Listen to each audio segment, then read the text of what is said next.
What was it about stand-up comedy that kind of, what was the pull that lured you away from the airwaves? Why did you sort of ditch the airwaves and sort of go head towards stand-up?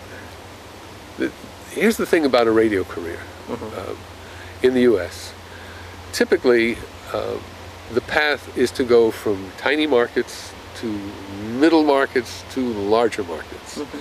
And I was in a tiny market. I was at the very bottom rung.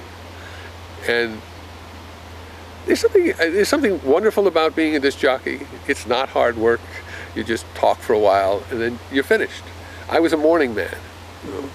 And so that meant come 10 o'clock in the morning, 10 a.m., my job is done. Got the rest of the day to myself. But it's also a little boring. And I just couldn't handle the thought that to make a career, I would have to become a gypsy and go from market to market to market when I really like to live in big cities. I mean, I'd be much happier in New York or Chicago or LA or even Seattle, where I am now, than all the little markets I'd have to visit in order to establish a career. And I just couldn't stomach the thought. So do you remember the first place you did the stand-up work? And obviously, do you remember the first club you went to and how you structured it and how you got your material together? And yes. Was it a big audience? Pardon? Was it a big audience? No, I'll tell you how it happened. I'll tell you how it happened. At one point, I was more interested in writing. And in those days, and even today, Saturday Night Live was the biggest place to do sketch comedy. And so I wrote a sketch for Saturday Night Live. And I knew one person from my university days that I knew was in show business. And I called him up and he said, I have a sketch for Saturday Night Live, what can I do with it? And he said, I have to tell you 3 things. 1, they don't take outside material.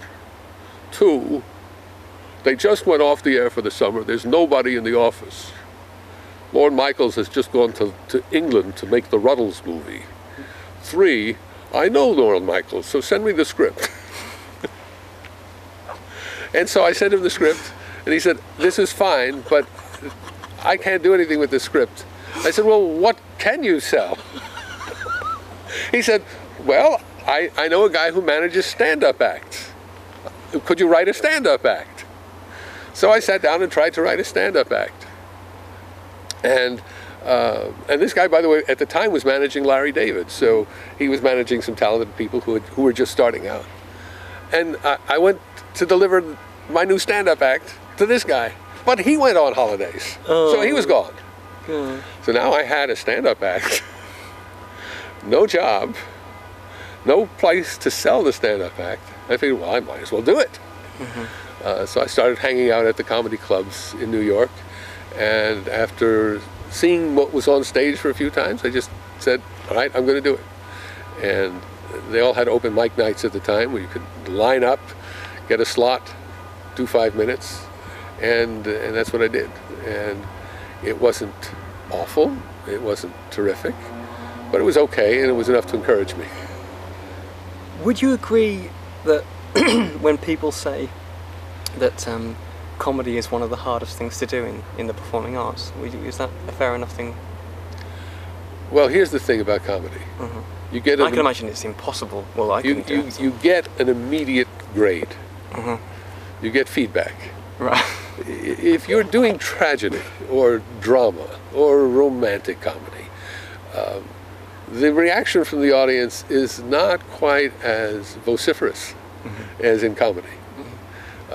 When you tell a joke, at the end of the joke, you will hear laughter, you'll hear silence, or you'll be heckled. So you know if you've won or not, right?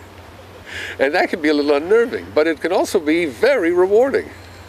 If you get the laugh, wow! Oh no, definitely, yeah. I can imagine it's like it's obviously quite inspirational to your next bit of writing or your next script. But just going to that, pointing on that, what were the kind of things that were going on around you at that particular point that was influencing the dialogue that you were writing? What kind of things were happening? I didn't do anything that was terribly topical. I was just basically observing things and jotting things down. I had one joke that took me 6 months to write. Really? Yes. Was it a long joke or a short one? It was a pretty short joke. But I used to carry a pack of cards with me. And if I had any idea, I'd write it down on a card. And I'd put the card in a little pack, and every once in a while, if it was a joke, I'd keep it, and sometimes it was just a fragment. And one day I'm looking at my fragments, and I wrote down, scratch and sniff map. I said, that's, you know, I know that's not enough for a joke. But then 6 months later, I looked at that and I said, a scratch and sniff map of New Jersey. That was a joke. You see, he's laughing. He's collapsed on the floor. The interview is over now. I've slain the interviewer. Red is dead. He's gone. Listen, I'm meant to be a complete professional. But you see, if you put 6 months into writing one joke, it better be worth something. I've got a long way to go before I become a professional. Right, we're just closing for a second. Did different areas? Did you go like a lot around the States, or was it just certain areas? Well, I started out in New York. There were 3 big clubs in New York at the time. There was the Comic Strip, right. There was Catch a Rising Star, and there was the Improv. And so that kept me busy. It was all local. Occasionally went out to some other places, not, you know, might be in New Jersey or in Brooklyn, but for the most part I stayed in the Manhattan clubs. Did different areas have different humors? Well, there you go. Now, watch this. There came a point in my life where I moved to San Francisco. Different parts of Britain have different humors. I know that. I came to move to San Francisco, and I had a quick consult with one of my buddies. I said, you know my joke about the scratch and sniff map of New Jersey? Do you think I have to change that if I go out to San Francisco? Or in LA? And so I tried it. I tried all kinds of things, local stinky places, local smelly places. Never got a laugh.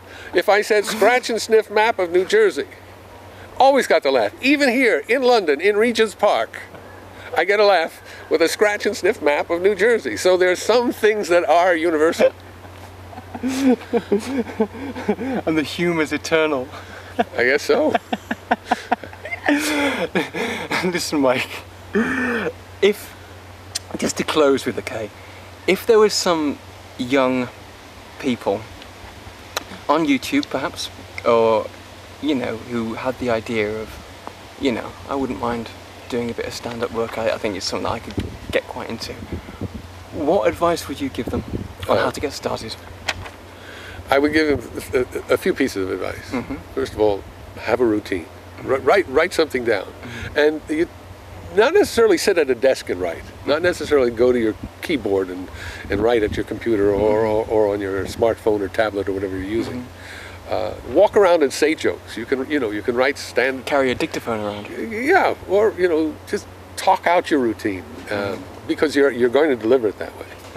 Second, and this is the most important thing, you've got to find the courage in your gut or in a bottle or somewhere to get on stage and start doing it. Because there is only one teacher of the craft of stand-up comedy. That's the audience. The audience will tell you what's going on. So get on stage and make sure you record every act, either with a little audio recorder or a video camera would be even better. And have the courage and patience to watch your act, even if it bombs. Find out what works, what do people laugh at, find out what people don't laugh, because the audience is teaching you. You do get feedback, we talked about this earlier, you get feedback when you do comedy that you don't get in any other kind of performance. There, you wait till the end of the act and you applaud. You don't get feedback line by line by line by line. Just at the end you might get applause, you might get an ovation. People might, so listen to your audience. and keep at it. It will take at least a year to master the craft, because what you're doing is not just telling jokes. What you're actually doing is surfing on the waves of the audience. You somehow have to connect to an audience, and when you do that, it is like surfing, you know, because there's energy there. There's energy that can feed you, that you can latch onto. But there are all kinds of audiences. Saturday night, prime time slot. People are out for a good time. They've had a few drinks. Easiest audience in the world. Thursday night, late. People still have to go to work the next day. They're grumpy. The audience, the house might not be full. It's kind of a tough audience. You really have to grade yourself on a curve based on the kind of audience. Just because you do well on a prime time Saturday night doesn't mean you're a good comedian. That's too easy.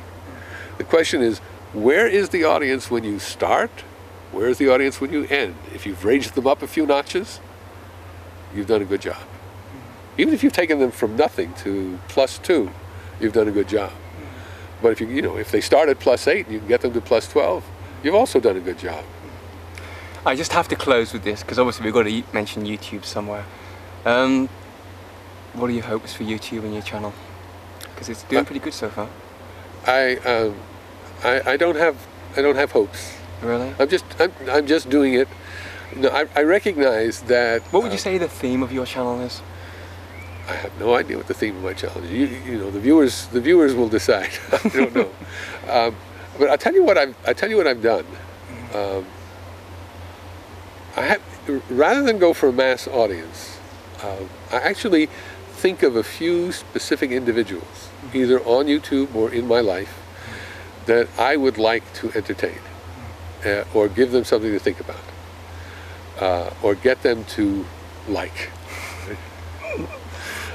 So I'm not trying to please a mass audience, but I have someone in mind, some specific individual in mind, and I say, either this video is for them, or this joke is for them, or this song is for them. I really am focusing on individuals when I make a video, not the mass YouTube audience.